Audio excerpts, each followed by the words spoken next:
I thought Wendy kind of went all in during this season in many different ways. It was pretty captivating to watch, like, how gone she was. Like, who is this person at this point? It really became obvious that it was all about the money and all about, like, harnessing that power. Mm-hmm. And I thought she really depicted that well, and the show did that well. This kind of like slow and like steady increase of the things she was kind of willing to do as long as she got what she wanted. And, you know, like, I think certainly she was still terrified, but she almost masked that with like an addiction to be in control and to kind of just have a heavy impact. What did you guys think about, I guess, Wendy and Marty's relationship during this season? Yeah, I think Laura Linney is amazing. She's an amazing actress.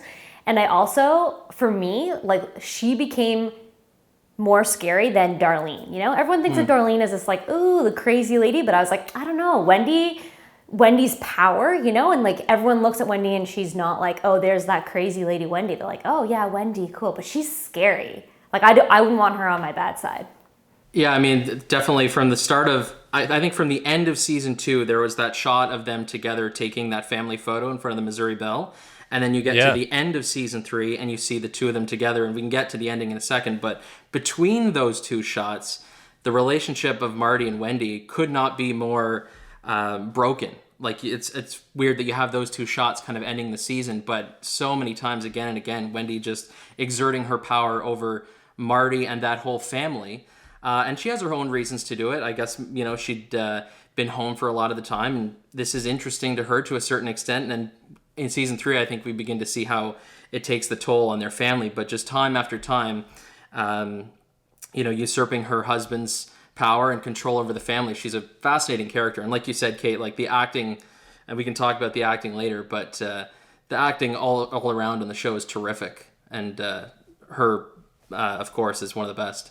Yeah, like, speaking of family, so like the kids now are like very much a part of the business. They were kind of obviously into it before, but not so willingly. And I found like an interesting part of season 3 was that like they had completely crossed over to the other side along with their parents. Mm-hmm. Mm-hmm. At least in the first half of season 3, I would say, like, they were like just essentially like 2 additional employees for Marty and Wendy. Like, they were going along with it. You saw Charlotte in the office with Wendy. So I think like they realized it's a mess, but they're like completely helping out at this point. It's interesting to see, like, because now the entire family really has gone from a white collar family to like a life of criminal activity. So they're very similar to the Langmores in that sense. And you know, from the onset, it's kind of billed like the Birds and the Langmores are like polar opposites. But as time goes on, they're actually quite similar. Yeah, I mean, I found the kids to be fascinating, both in their own kind of different ways.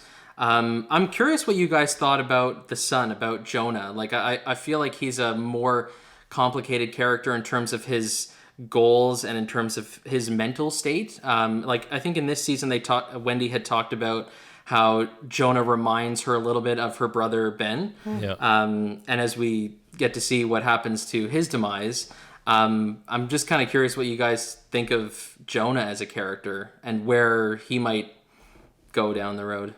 He's just so young that he's so impressionable, right? So he was kind of thrust into this at such a young age that, you know, this is almost his normal. Like, this is what he's known. So yeah, fast forward to the scene where Jonah's holding a shotgun to Helen, which was one of the more powerful scenes of the season. I think he's just been so impressionable from the beginning that he hasn't really had a normal childhood, right? I think that's fair to say.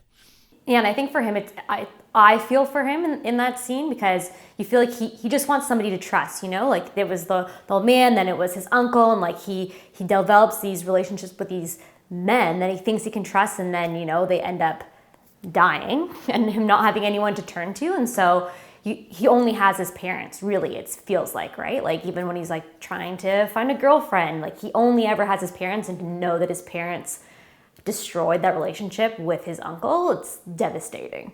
Even when they moved from Chicago to the Ozarks, like, as you saw in the first couple of seasons, Jonah's only friend was Buddy, in the basement there, right? Mm-hmm. Yeah. For a young child's only friend to be, an ailing, 80-year-old man. I mean, that's kind of sad in itself too, right? I feel like especially in this season 3, we see the push and pull of how much Jonah wants to be involved, how much he wants to know. You have that scene with the shotgun, but you also have him. I can't remember all the details, but something with a video game business, like trying to help launder money to the family that way. So I think even internally, he's conflicted as to how much he wants to get involved with this. That provided a bit of a comedic element too, right? Like when he was opening up bank accounts and like offshore accounts. Right. Like, it was pretty funny. And especially seeing Marty and Wendy's reaction to it being like, who is this person? When if you see that reflection of themselves, it's like, well, of course that makes sense.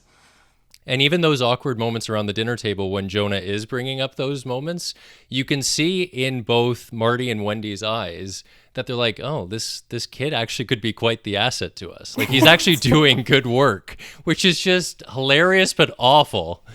He bought the drone, and that played a big part in terms of towards the end there, yeah.